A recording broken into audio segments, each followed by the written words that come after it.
मुलुक से। और इसके लेखक हैं डॉक्टर अनिल कार्की। अनिल कार्की की प्रतिभा के विषय में आपको परिचय पिछले सत्र में मिल गया होगा, जिस तरह से ये हमारे साथ बात कर रहे थे।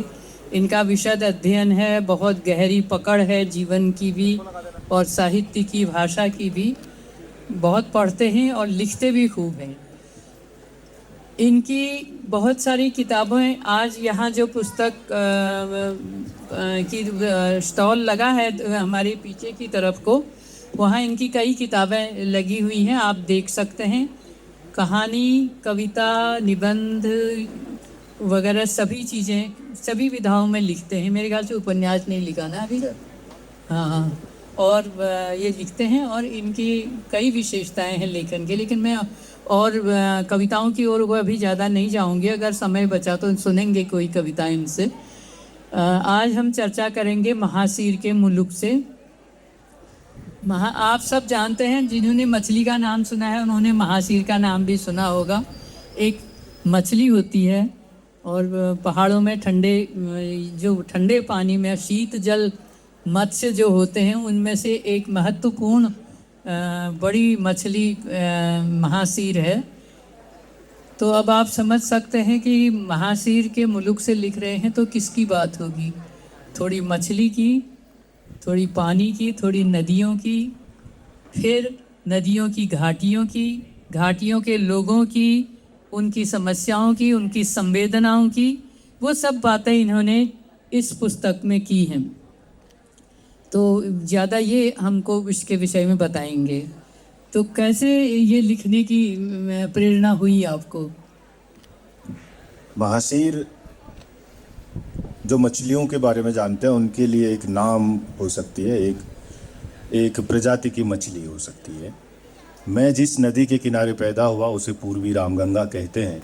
ये जो मेरी आवाज़ का जो खरापन है ये उसी रामगंगा की देन है, जिसके इस किनारे से उस किनारे तक आवाज़ पहुंचाने का हुनर मुझे नदी ने सिखाया। और उसी नदी के किनारे जब मैं पैदा हुआ तो मछलियां तो बहुत सारी थी नदियों में, लेकिन जो महासीर थी वो राजा थी। और असली मछुआरा उसे माना जाता था जो किसी दिन महासीर पकड़ के लाए। और ये महासीर एक तरह से हमारे लिए बड़ी जादुई मछली रही है। इस किताब के महासीर के मुलुक से वाला जो हिस्सा है, उस हिस्से में मैंने इस मछली के साथ दुनिया की तमाम लोक कथाएँ जो मछलियों से जुड़ी हुई है उनके संदर्भ भी दिए हैं, और कुछ हमारे जो माइथोलॉजिकल वो है और लोक के जो वो है वो भी दिए हुए हैं। तो इस किताब को लिखने की दो वजह हैं, वैसे तो बहुत सारी वजह हैं। एक तो ये हुआ कि जो मेरे पिता की दुनिया में आदिवासी और छिटके हुए समाजों के लिए लेखन अस्मिता का मामला है। जिस उम्र में प्रेम पत्र लिखे जाते हैं उस उम्र में मैंने देखा है कि जो परिधियों के लोग हैं वो अपनी नदियों के मुद्दों को उठा रहे हैं, और उनके लिए ये बड़ी जिम्मेदारी का काम भी है। उन्हें पता है कि जो मेन स्ट्रीम से छूट जाएगा। दरअसल अपनी नदियों से प्रेम करते करते उन नदियों को बचाने की जिम्मेदारी से जब रूबरू हुआ, और जब हमने देखा कि बास्कोप जैसी कंपनी जो बहुत बड़ी मल्टीनेशनल कंपनी है, पंचेश्वर डैम बनेगा, करीब 86,000 परिवारों का विस्थापन होगा और उसमें एक नदी को मार दिया जाएगा। उस पर मेरी कविता भी है। जब एक नदी मार दी जाती है, लूट ली जाती है, तो सबसे उसके किनारों की आबादी को भी लूट लिया जाता है। प्यास तक पहुंचने के सबसे सीधे और सरल रास्ते भी लूट लिए जाते हैं। तो दरअसल ये जो पूरी लड़ाई है, ये वजूद की लड़ाई है। ये उसी तरह की लड़ाई है जैसे कि अपने होने को बचाने की लड़ाई। तो आंदोलनों में रहने का भी मकसद वही था, क्योंकि नदी के किनारे पैदा हुआ। और इस बाद आंदोलन में राम, सरयू, काली, गोरी, पनार, ये 5 नदियां एक साथ बांधी जानी थी। तो मैं राम के किनारे का बासिंदा था, तो मेरी दादी भी इस नदी में बांधी जानी थी, तो इसलिए मैं उस आंदोलन में कूदा। आंदोलनों की बात आ रही है तो इस आपकी किताब से हटके मतलब मेरा एक प्रश्न है कि इतने आंदोलन हमारे यहाँ होते रहे हैं, अभी हो भी रहे हैं, कितना असर पड़ता है, कितना ये चीज़ों को बदल पाते हैं? आपको क्या लगता है इसमें?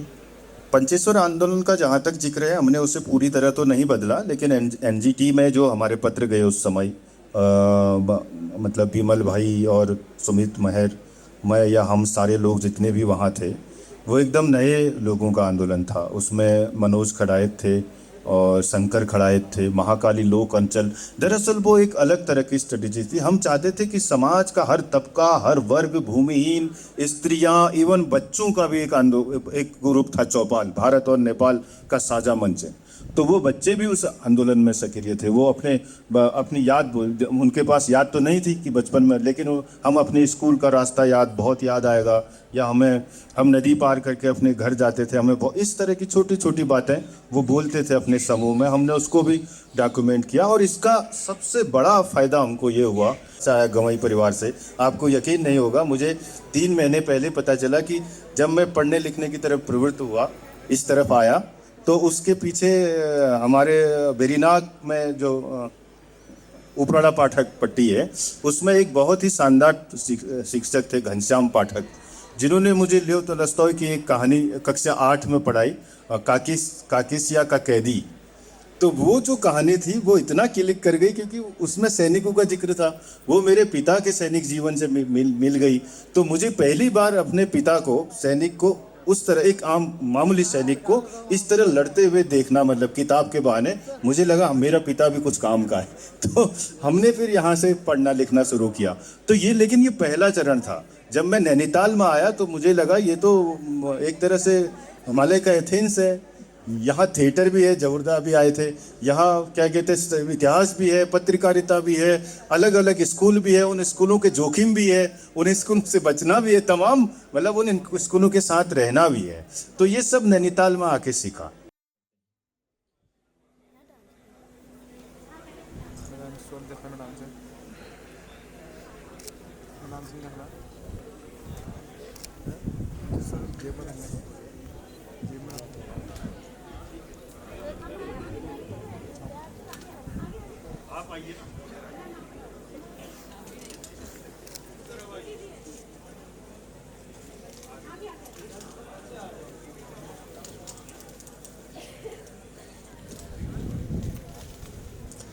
जोरदार तालियां हो जाए।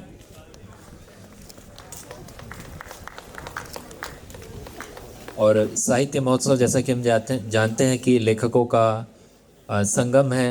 कई ढेर सारी किताबों की बातचीत यहाँ पर होती है, किताबों का विमोचन होता है, और एक ऐसा मंच है जहाँ संस्कृति की जो विविधता है वो हमें दिखाई देती है, विचारों का आदान प्रदान होता है।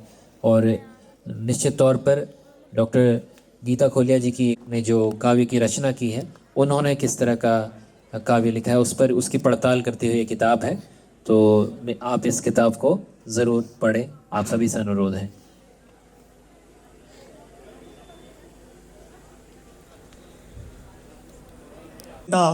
आज के इस कार्यक्रम में आप सभी का वंदन करता हूं, अभिनंदन करता हूं, एवं आप सभी के दिव्य मस्तकों पर देवभूमि की इस पवित्र माटी का चंदन करता हूं। इतने शानदार कार्यक्रम के लिए मैं प्रबंध समिति के सभी सदस्यगणों को साधुवाद देता हूं। साथ ही हमारे स्पॉन्सर और टाइटल स्पॉन्सर इत्यादि का शुक्रगुजार हूं। आप सहयोगी के सहयोग से हमारे कार्यक्रम फलीभूत हो पाया। आइए मैं आपका परिचय कराता हूं हमारे पैनलिस्ट से। सर्वप्रथम मंचासीन हैं डॉक्टर दिवा भट्ट। आप एक ऐसी सृजनधर्मी व्यक्तित्व हैं जिन्होंने साहित्य की क्षितिज पर उजाला फैलाया। कुमाऊं विश्वविद्यालय अल्मोड़ा परिसर की सेवानिवृत्त प्रोफेसर, प्रतिष्ठित लेखिका व अनुवादक डॉक्टर दिवा भट्ट साहित्य में पीएचडी के साथ इन्होंने को तोड़ा है एवं साहित्य को समृद्ध किया है। इनकी प्रमुख कृतियां मेरे देश की चांदनी, अनिकेतन, अक्षरों का पुल इत्यादि है। डॉक्टर भट्ट की कुमाऊनी रचनाएं गुजराती, पंजाबी, मलयाली इत्यादि भाषाओं में अनुवादित होकर सीमा से परे संवाद करती हैं।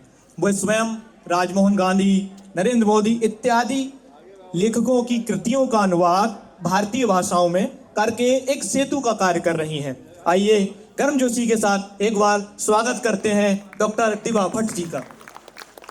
अब मंचासीन एक ऐसी शख्सियत श्रीमान त्रिभुवन गिरि जी महाराज, जो लोक भाषा, नाटक, गीत और सिनेमा के संगम पर कुमाऊं की धड़कन के में तौर पर सुने जाते हैं। कुमाऊं भाषा में उनकी कविताएं, गद्य रचनाएं, नाटक, गीत स्थानीय विरासत को संरक्षित और समृद्ध करने की सतत साधना है। कुमाऊं सिनेमा में नैना बेड़न, आई बहार जैसी फिल्में तक उनका रचनात्मक विस्तार दिखाई देता है। वहीं नाथू मोह, महासने जन्म, गंगनाथ जैसे नाटक लोक जीवन और परंपराओं का जीवंत चित्र रखते हैं। प्रथम महाकाव्य लेखक सम्मान 2013, उत्तराखंड साहित्य गौरव सम्मान 2022 और कुमाऊनी भाषा सम्मान, ये अलंकरण उनकी साहित्यिक साधना के सामाजिक सांस्कृतिक मूल्य की स्वीकारोक्ति है। वे एक लंबे समय तक श्री लक्ष्मी भंडार, हुक्का व कुमाऊनी रामलीला मंच में योगदान करते रहे हैं। आइए एक बार स्वागत करते हैं श्रीमान गिरी महाराज जी का। इसी के साथ अगले हमारे वक्ता का परिचय देने के लिए मैं पुनः अनुरोध करूंगा शारिका से, आप उनका परिचय दें। सप्रेम नमस्कार सभी दर्शकों को। मैं स्वागत करती हूँ एक रचनाकार और शोधकर्ता का, जिनकी लेखनी ने हिमालय की नदी, ध्वनि, लोक स्मृति और संसार के स्वर एक साथ सुनाई देते हैं। डॉक्टर अनिल कार्की, जो एक कवि, लेखक, मानव शास्त्र के विद्वान और सामाजिक सांस्कृतिक कार्यकर्ता हैं। रामगंगा के प्राचीन शब्द उनकी लेखनी और सोच दोनों को दर्शाते हैं। वे अपने गांव में रहवासी नाम की एक संस्था के संस्थापक हैं, जो वंचित और छोटे किसानों के लिए काम करते हैं। उन्होंने लक्ष्मी टमटा पुस्तकालय भी स्थापित किया है, ताकि बच्चों को पारंपरिक और वैश्विक ज्ञान की पहुंच मिले। उनका एक महत्वपूर्ण योगदान narrative performance in the central Himalayas among Indo Canadians एक प्रोजेक्ट है, जो यूनिवर्सिटी दे मॉन्ट्रियल कनाडा और उत्तराखंड ओपन यूनिवर्सिटी के सहयोग से है। बहुत धन्यवाद। प्रोग्राम होते हैं जिनमें जब वक्ताओं के परिचय आ जाते हैं तो वक्ताओं को थोड़ा और संजीदा होना पड़ता है। बहरहाल आप सबका स्वागत है अल्मोड़ा साहित्य सम्मेलन में। मंच से परे हमारे बहुत बुजुर्ग गुरुवर लोग दिख रहे हैं, हमारे सहयोगी दिख रहे हैं और मेरे कुछ पाठक भी दिख रहे हैं। मैं सबको अभिवादन करता हूँ। इस सत्र का जो विषय है वो है कुमाऊं की कलम, लोक से साहित्य तक। तो मैं त्रिभुवनगिरी जी महाराज की तरफ ही जाता हूं और उनसे पूछता हूं कि ये जो लोक है और लोक की कलम है, इससे क्या आशय है? लोग तो हम सब हैं, हम सब लोग के अंग हैं। अब इनमें से कलम किस किस के हाथ में है या किसके हाथ में नहीं, तो लोग किस कलम तो ये हो गया कि आपके हाथ में कलम आई, आपने लोग को देखा, लोग को पढ़ा, लोग को समझने की चेष्टा करी और लोग को कागज़ पर उतारा कि इसकी वास्तविकता क्या है, कि लोग में क्या क्या चीज़ें विद्यमान हैं। गरीबी है, अमीरी है, नाच है, गाना है, सुख है, दुख है, ये सब चीज़ें लोग को समझ कर रहे हैं।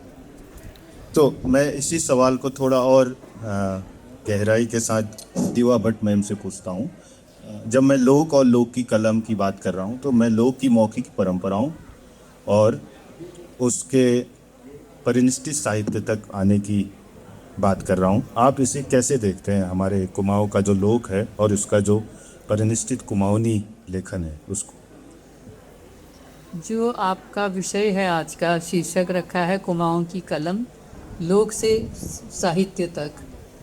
तो अगर ये लिखित साहित्य नहीं होता तो इसके साथ कलम शब्द नहीं जुड़ा होता।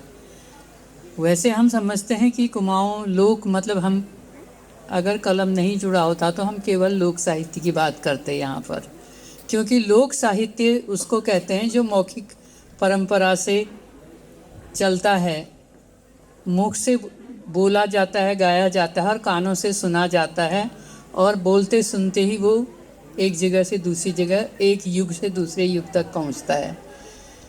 दुनिया के सभी भाषाओं में जो साहित्य लिखा गया है उनकी मूल जड़ें लोक साहित्य में ही हैं। मौखिक परंपरा से ही जो रचनाएं बनती रही, वही आगे जा कर के जब लोग पढ़ लिख गए, लोगों को अक्षर ज्ञान मिला और उनको लिपिबद्ध करके अंकित करने की उन्होंने शुरुआत की, तो वो कुछ तो लोक में जो प्रचलित था, जो मौखिक परंपरा से चल रहा था समाज में, उसको लिपिबद्ध किया गया। जहाँ जाँचे उचेड़ी खाँचे हिसालू की बात है, और वो गंगोली का क्या है, वो डुबका धपोड़िया, उसके बाद विधवा का विलाप है, हाय में के करूँ वाल, और अल्मोड़े पर उनकी कविताएं हैं, टिहरी पर हैं, काशीपुर पर हैं, और खड़ी बोली में भी उन्होंने लिखा है, जो यहाँ जहाँ हम बैठे हैं उसके बारे में लिखा है ना, अंग्रेजों के उसमें, विष्णु का देवाल उखाड़ा, ऊपर बंगला बना खरा, महाराज का महल ढवाया, बेड़ी खाना तहाँ बना, मल्ले महल उड़ाई नंदा,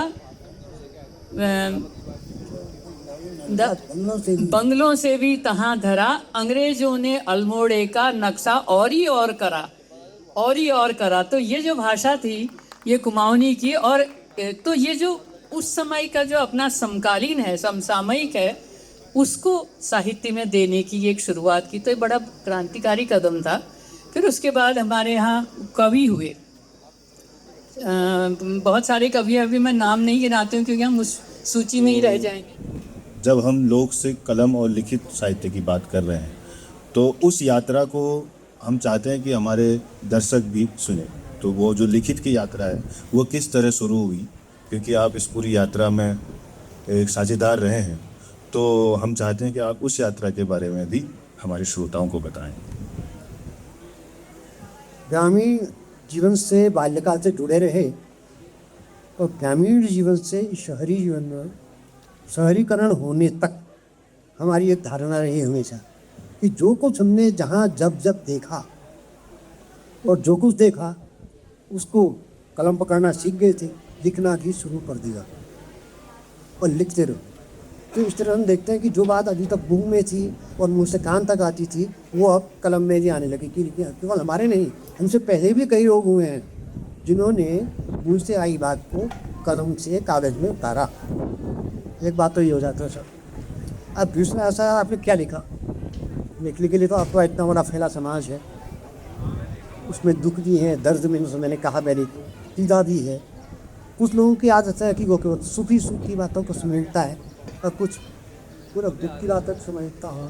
कुछ उनके जो कार्य है, कर्मठ कार्य है, पहाड़ों से लड़ने की कार्य है, उनको समेटता है। यार सारे पहाड़ का एक चित्र जो है लिख करके सबके सामने रखा था। कुमाऊनी में एक नहीं कई पत्रिकाएं सामने से आई, और उन पत्रिकाओं में कुमाऊनी कैसी लिखी जा। जिन दिनों हमारे पास ये कलम नहीं थी, कागज़ नहीं था लिखने के लिए, उन दिनों में भी हमको जब भाषा पढ़ाते थे, मुझे याद है बचपन की, तो शब्द कहते थे कि लिखो पहले कौ। मिट्टी में कौ लिख के दिखाते थे और कहते थे इसे कहते हैं कौ। आज उसको आगे को कैसे पढ़ाते थे? उनका कानबिन, कांटा किससे कहा? आ की मात्रा को उन्होंने कांटा कहा, तो इसमें कांटा नहीं लगाया गया, ये केवल कौ है। कानबिन कौ, और कानबिन का यानी कांटे रहित है तो कौ है, और इसको कांटा लग गया एक, तो एक का हो गया। तो इसी तरह से हम लोगों को सिखाया करते थे। कानबिन कौ, कानबिन का, देने की, बहमत की, बहमत की, देने की, तो बाईं ओर है वो छोटी है, तो दाईं ओर है वो बड़ी है। एक लग पे, दो लग पे, जंग से सारी इसको हमने बताते थे। मतलब जितनी तिथियाँ होती थी, बाद में तब्दील करने को बहुत बाद में आया था। तो ये एक शुरुआती दौर की हमारी चीज़ें थी। पैनलिस्ट जो हमारे सामने मौजूद हैं, इनकी लिखी किताबें, इनकी रचनाएं हमारे बुक स्टोर में मौजूद हैं। अगर आप उन सभी को लेकर उसके बारे में विचार विमर्श करने के लिए आप सभी बुक स्टोर में जाकर संपर्क कर सकते हैं।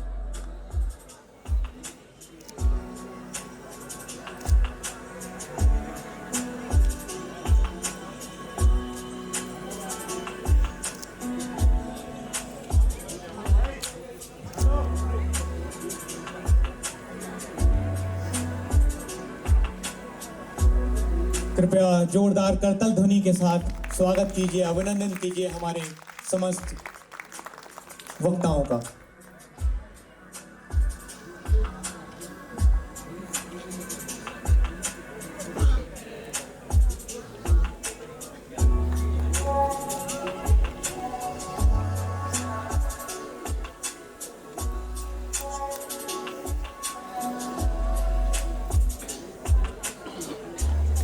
बहुत बहुत धन्यवाद हमारे सभी आगंतुक महोदयों का। इसी के साथ अगले सत्र के लिए मैं ये कमान सौंपता हूँ भाई ईशान पथिक जी के लिए।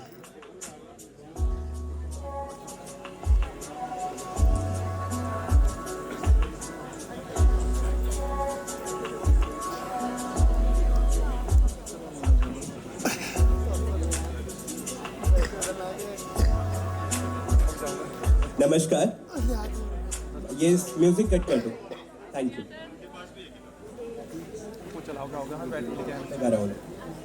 मैं चाहूँगा कि आदरणीय प्रोफेसर पोखरिया जी ऊपर आ जाएं और वसुधा पंत जी अगर यहाँ हैं आसपास हमारे तो कृपया करके मंच पे आ जाएं। धन्यवाद। वैसे तो जो हमारे पैनलिस्ट हैं वो पहले से यहाँ है और मेरे मित्र ने इनके बारे में आपको पहले भी बताया होगा, आप सब जानते ही हैं, पर अब जब मैं यहाँ हूँ तो मैं कुछ कहना तो चाहूँगा। किताबें सिर्फ कागज़ का एक गुच्छा नहीं होती, शब्दों का अजायब घर भी नहीं होती। किताबें पहले पन्ने से आखिरी पन्ने तक भावों, स्मृतियों और यथार्थ को समेटे नदियाँ हैं, जो अलग अलग पहाड़ सरीखे लेखकों की कलम से बहकर एक बड़ा समंदर बनाती है, जिसे हम चेतना या कॉन्शियसनेस कहते हैं। राम गंगा की हवाओं से अपनी हुंकार भरकर इस मिट्टी की गंध को अपने मन में समेटे हुए प्रेम को पहचानने वाले और उसके लिए आवाज़ बरकरार रखने वाले आदरणीय डॉक्टर अनिल कार्की जी अपनी नई किताब से हमें संबोधित करने जा रहे हैं। महासीर के मुल्क से एक बार जोरदार तालियां इसके लिए होनी चाहिए। और ये किताब भी पहाड़ की वही आवाज़ है जिसमें मानव अपनी चेतना में डूबने के लिए प्रेरित होता है और अपनी जड़ों को ढूंढता भी। बहुत बहुत शुक्रिया, बहुत बहुत मुबारकबाद हम तक ये किताब पहुंचाने के लिए। एक बार और जोरदार तालियां, फिर हम एक संवाद शुरू करेंगे। बहुत बहुत धन्यवाद। इसी के साथ साहित्य, शब्द और इस किताब के बारे में इस संवाद को प्रवाह देने और अपने सुंदर ख्यालों से सराबोर करने हमारे बीच हैं आदरणीय डॉक्टर दीवा भट्ट जी। इनके शब्दों के संसार से कौन ही वंचित है, या कहे कि अगर कोई है तो क्यों ही वंचित।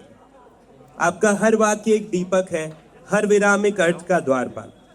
आपकी लेखनी में छायावाद का स्पर्श है तो यथार्थवाद का हुंकार भी, लोक कहानियों का नाद है तो नारी की ललकार भी। एक बहुत सुंदर संवाद हमें मिलने वाला है। एक बार जोरदार तालियां बजाकर हम इस संवाद की शुरुआत करते हैं और आनंद लेते हैं। शुक्रिया।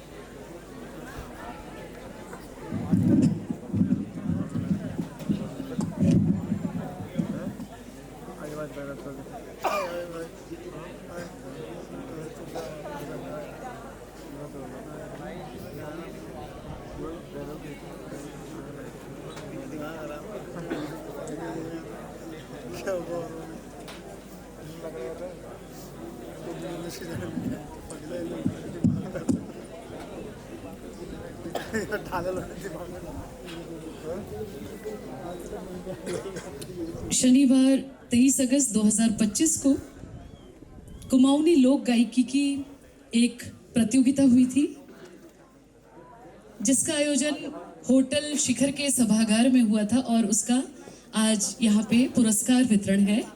तो काफ़ी देर से आप लोगों ने इंतज़ार किया, इसके लिए हम माफ़ी चाहेंगे। दीपा पांडे जी एवं उनका समूह, अगर उनके ग्रुप से कोई भी मेंबर यहाँ पे हैं तो कृपया मंच पर आएं।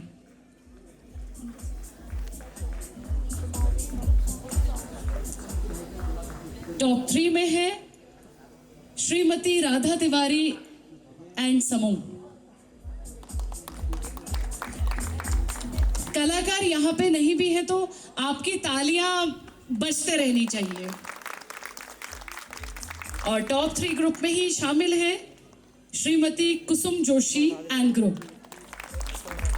तो हमारे टॉप 3 में एक ग्रुप यहाँ पे है श्रीमती कुसुम जोशी एंड समूह।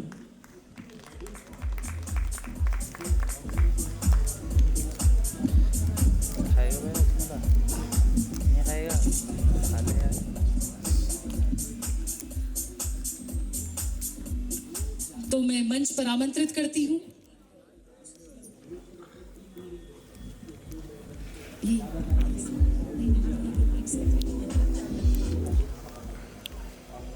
लीडर श्रीमती कुसुम जोशी जी और उनके साथ स्नेहलता जोशी जी,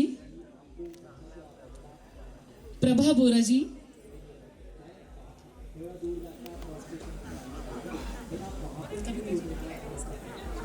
और कविता जीना जी। तो ये पुरस्कार हम सौंप रहे हैं उनकी टीम लीडर श्रीमती कुसुम जोशी जी को। और मैं इस प्राइज को देने के लिए मंच पर आमंत्रित करती हूँ त्रिभुवन गिरी महाराज जी को।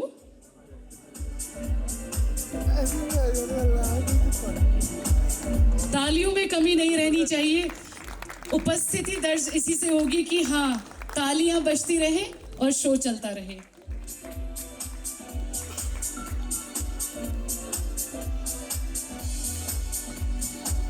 मैं दीवा भट्ट मैम से रिक्वेस्ट करूंगी, दीवा मैम कृपया आप भी शामिल हो।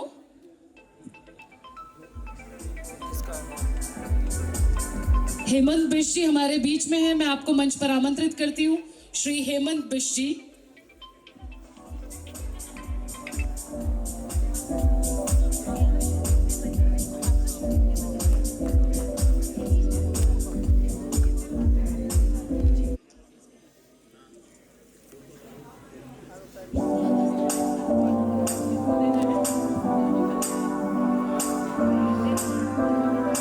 टीम के कुछ मेंबर्स यहाँ पे नहीं है, तो जो भी लोग यहाँ पे उपस्थित हैं उस टीम से, उन्हीं को हम सारे प्राइज सौंप रहे हैं।